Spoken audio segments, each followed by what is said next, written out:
Hello, everyone, and welcome back to Catalyze Your Self. I am Gayatri, and today we are walking into a space that many of us long for, and yet many of us brace against it. This is the space of vulnerability.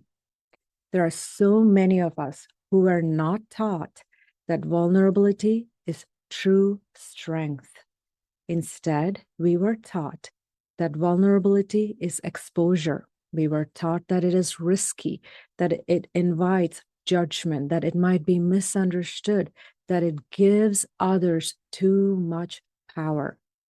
Supporting the unfortunate, reinforced narrative that it is the reactions of others that determine everything about us.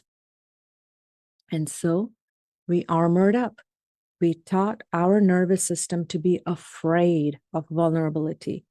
We became competent, composed, highly functional. We became the one who held it all together. We became the version of ourselves who shared just enough to be relatable, but never enough to be seen too deeply. And while that armor may have served us for a time, it also came with a cost. Vulnerability is the path that allows us to show the world our true self. And when we hide our true self for the sake of feeling safe, we start losing ourselves. At some point, we will wake up to not knowing who we are, or we will wake up to becoming absolutely miserable because the world does not know who we truly are. So, in today's episode, I want us to spend some time looking at our own selves vulnerably and spend some time reflecting on why we fear vulnerability, why we avoid it, and why, paradoxically, it is the one thing that opens the door to real trust with ourselves and for those who surround us. So, if you've ever felt that internal tension of not being seen as who you are, if you've ever held back your truth because you are not sure it would be received with care, if you've ever wondered why, even in the spaces that appear safe, something within you still hesitates, this episode is your invitation to start the journey of exploration of what your strength will look like when your armor drops and you choose vulnerability. And let's start by understanding what vulnerability actually is and why it brings up so much fear, and why, when it's held with intention and care, it becomes one of the most profound forms of strength we will ever practice. When we are vulnerable and honest with ourselves, we are able to see how being vulnerable is so essential in human connections. We know it matters. We know it is the pathway to trust, and still, something in us pulls us back. We also need to recognize that something that is holding us back is not something that is wrong with us. It is not a flaw. It is not brokenness. It is protection, built over time, held in our consciousness, our body, and our nervous system. Most of us did not grow up hearing that vulnerability is strength. And as we have grown into adulthood, we find this message from so many sources around us. We are told, sometimes in words, more often in tone or responses, that being real means being too much or not enough. That asking for help is weakness. That naming an emotion made us unstable. That showing what hurt would make us harder to love. And we adjusted. And this is not because we are fragile. It is because the job of our nervous system is to keep us safe. Because we noticed who got praised, who got dismissed, who got punished, and we shaped ourselves accordingly. Even now, we may notice this.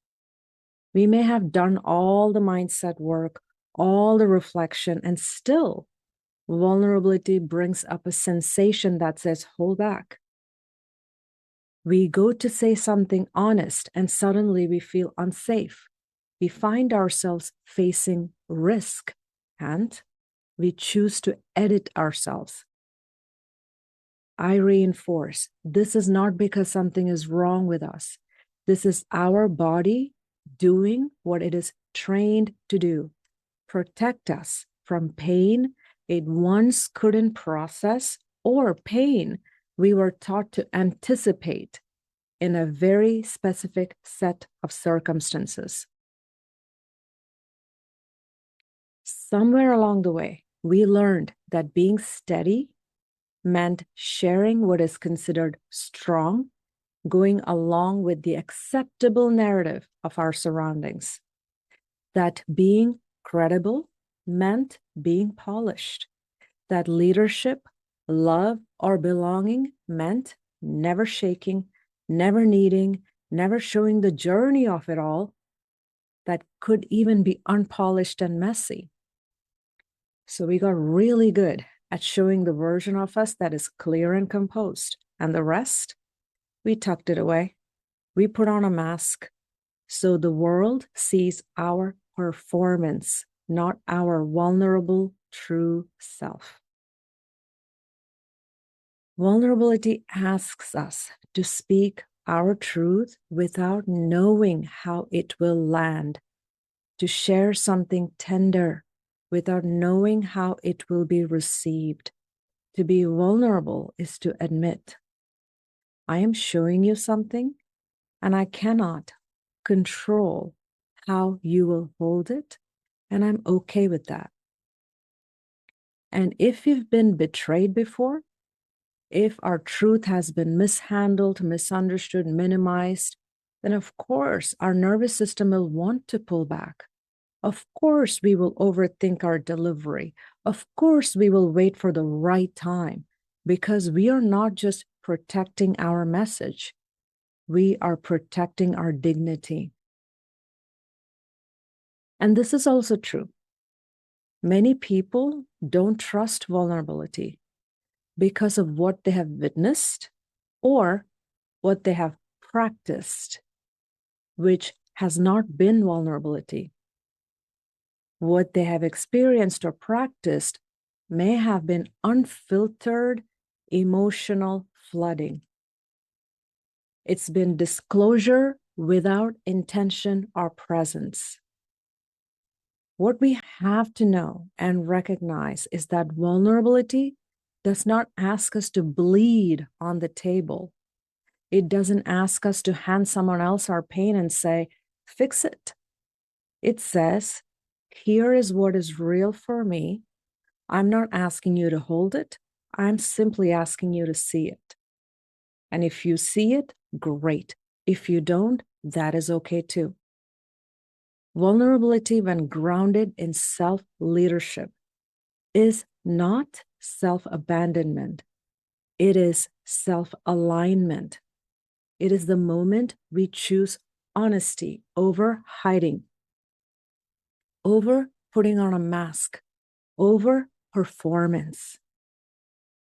Because when we speak what's real, we are not just letting others see us.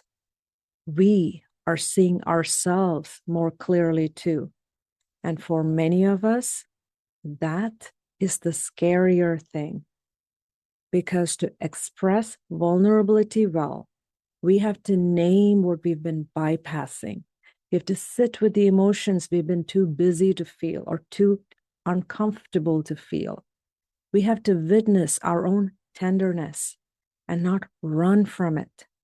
And that requires us to be brave.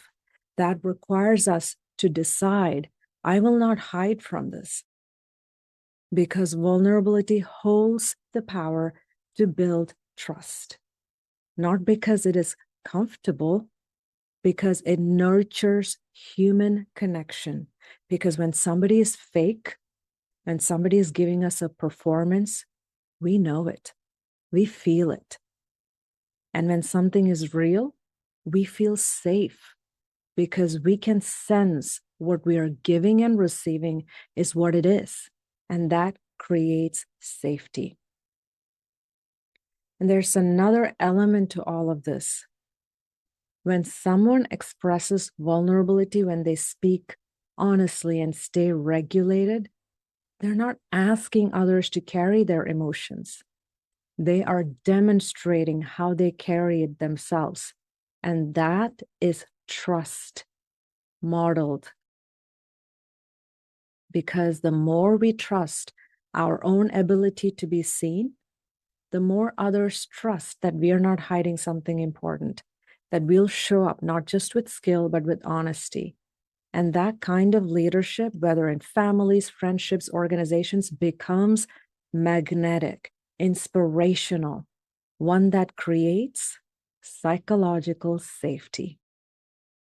When we reflect on our own experiences, we will recognize the times when we have encountered somebody lowering their armor, speaking something true without defensiveness. And we know the psychological safety that moment brought to us.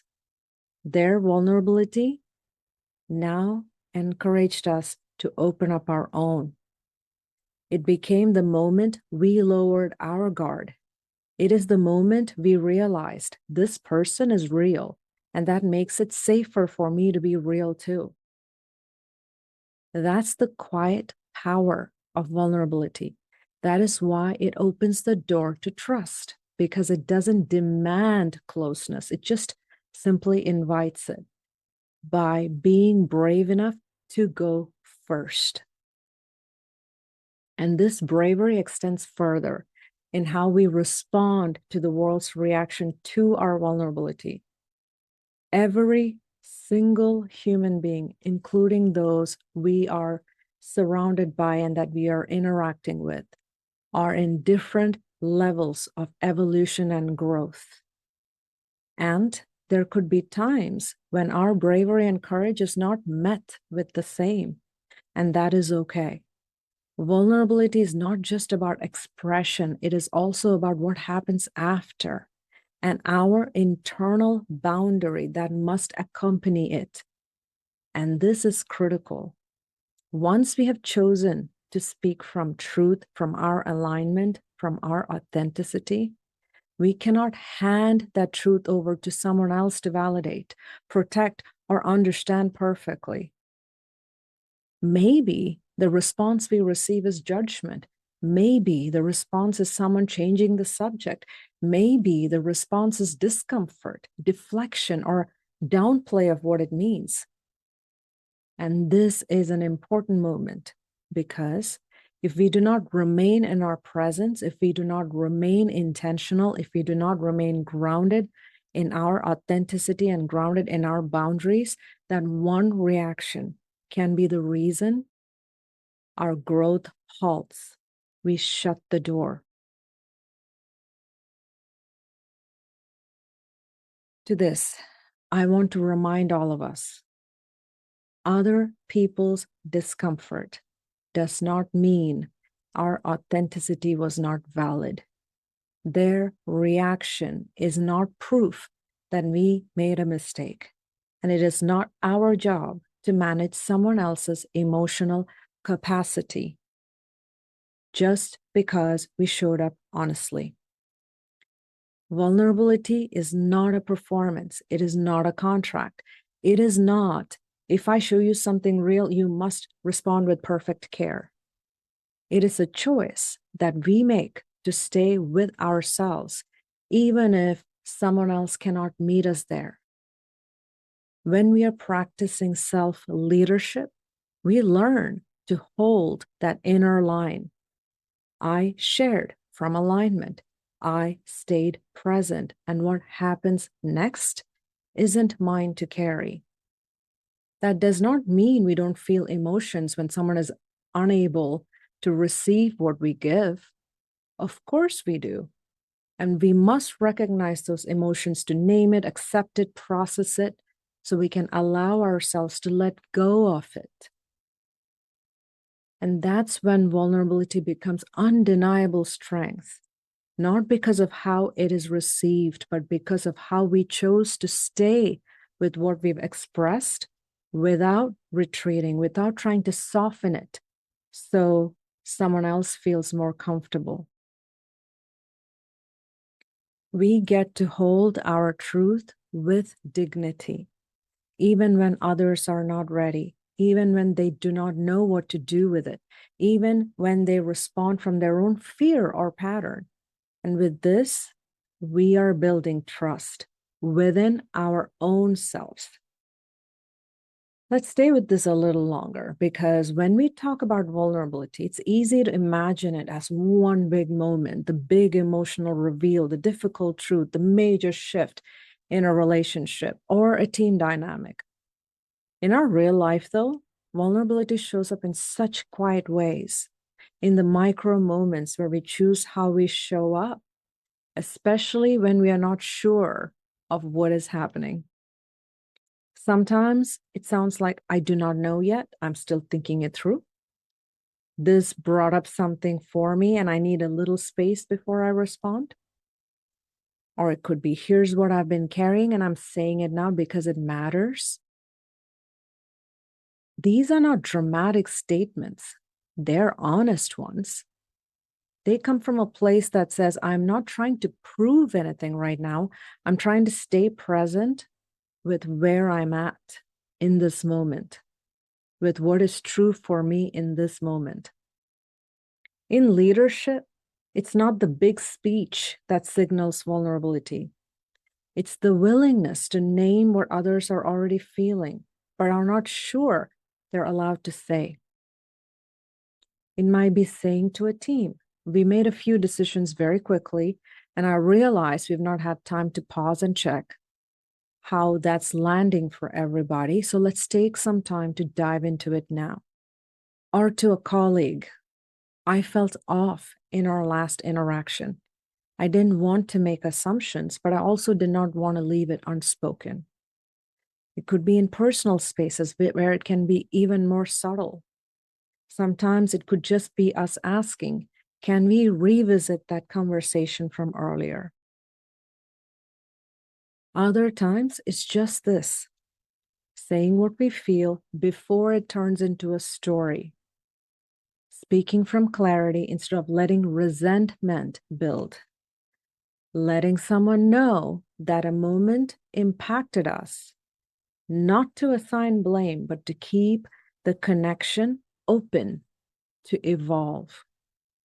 And in the relationship with our own selves, vulnerability doesn't always sound like something we say. Sometimes it is simply us choosing to stop, to rest without explaining, to let a hard moment to be hard without turning it into a productivity exercise. Sometimes it is saying, this is where I am right now. I'm not going to pretend it's something else. What matters isn't how polished any of this is. What matters is whether it is intentional and whether we can stay with what our choice is, even if it is met with discomfort. That's the strength in all of this. Not the moment of expression alone, but the steady self-leadership that follows. And before we close today, let us clearly recognize this. Becoming vulnerable after years of learning not to be is not something that happens easily or overnight. It does not matter how much insight we've gained, how many tools we've collected, how many books we've read, how many webinars we've joined, how many podcasts we've listened to, how much we value authenticity in others. None of that matters. When our system has been shaped to protect, to perform, layer on masks, or to disappear, then choosing vulnerability, even in a safe space, it is not about willingness. It is about readiness. You have to be ready to start the journey because the journey is going to be hard. It is going to take time, and you have to be willing to take that journey. And not every moment will be the moment. Not every person will be the one, and not every relationship will hold the space for it. And that is not a flaw. That is not a failure. It is simply the reality of timing or relational dynamics, the journey and depth of healing of everyone involved, or just simply nervous system capacity, ours and theirs. And this is where we come back to self-awareness, not just to ask, what do I feel? But to ask, is this the moment to share what I feel? Is my system ready and steady enough to stay with myself no matter how it is received? That is you with discernment. That's part of our healing process and growth process. And this is where our self-inspiration reminds us why it matters in the first place. Because we are not being vulnerable to check a box. We're doing it so we stay aligned with ourselves. The person who wants clarity, not confusion. Integrity, not deception. Connection, not performance. And there will still be moments where even with intention, we hesitate. And if we know our SIRE model, we know that is our halt signal. Hesitation, avoidance, the sense of lack, the fatigue that says, not today. We're not falling in that moment. We're not failing in that moment. We are simply noticing. And that noticing is our self-regulation. And the way we move from it, how we rise out of it, matters just as much as what we choose to say. We recognize, I feel vulnerable. Then our intention asks, can I stay in my body? Can I stay present with this discomfort? And our evaluation may be, this is not the moment to speak.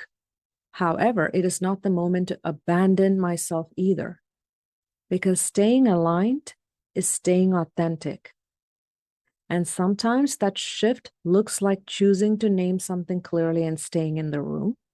And sometimes it looks like stopping the instinct to spill everything out just to relieve the pressure.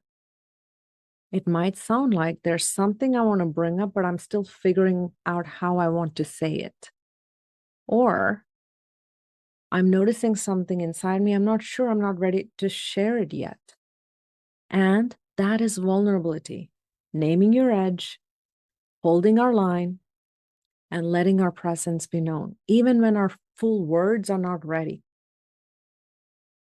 And that's the nuance of self-expression, not being a performance of being open, but real enough to stay connected with ourselves. And we know this. We know that it is our self-reflection that is allowing all of this processing within our mind and nervous system to integrate. We might not feel the clarity in the moment. In our reflections, though, we will notice it. I didn't say everything, but I didn't disappear. I stayed in my body. I chose the truth, even if that truth was just saying, not yet. And others, they may crave our vulnerability, or they may not know how to receive it. Some of them may lean in when we finally speak. Others may pull away simply because they aren't ready for what it touches within them. And that will be their journey to take, not ours to insist on or to manage. Our work is not to predict or prevent. Our work is to stay with ourselves, to lead from clarity, even when the moment does not meet us back. To stay in our own alignment, not just in what we say, but in how we live with what we say. Our actions and words are consistent and aligned.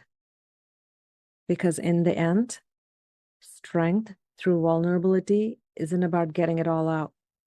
It's about building the internal trust that says, I can hold what's true and I can carry it with me even when no one else sees it clearly yet.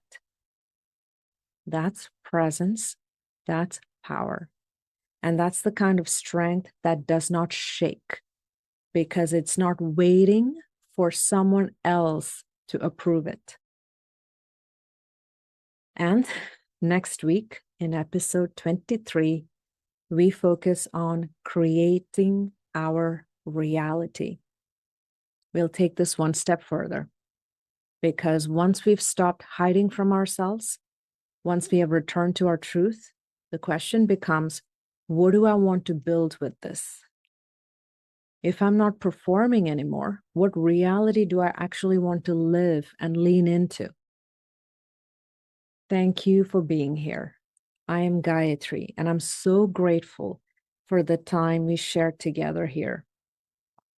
Until next time, keep staying with your authentic self, keep honoring your presence of mind, and keep building your strength through vulnerability, one micro moment at a time.